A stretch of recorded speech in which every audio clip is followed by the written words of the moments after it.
एक बार भगवान बुद्ध जेतवन विहार में रह रहे थे। बिच्छू चशपाल भगवान से मिलने के लिए आए थे। उनके आगमन के साथ ही उनकी दिनचर्या, व्यवहार और गुणों की बहुत चर्चा हुई थी। बिच्छू चशपाल अंधे थे। एक दिन जेतवन विहार के कुछ बिच्छुओं ने कुछ मरे हुए कीड़ों को चशपाल की कुटी के बाहर पाया। बिच्छुओं ने कुछ बिना सोचे समझे चशपाल की निंदा शुरू कर दी कि उन्होंने इन जीवित प्राणियों की हत्या की है। भगवान बुद्ध ने निंदा कर रहे उन भिक्षुओं को अपने पास बुलाया और पूछा कि क्या तुमने भिक्षु को कीड़े मारते हुए देखा है? उन्होंने उत्तर दिया, नहीं।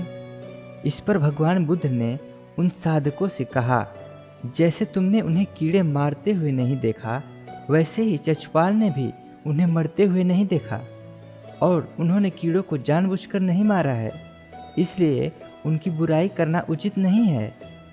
भिक्षुओं ने उसके बाद पूछा कि चशपाल अंधे क्यों हैं? उन्होंने इस जन्म में अथवा पिछले जन्म में क्या पाप किए थे?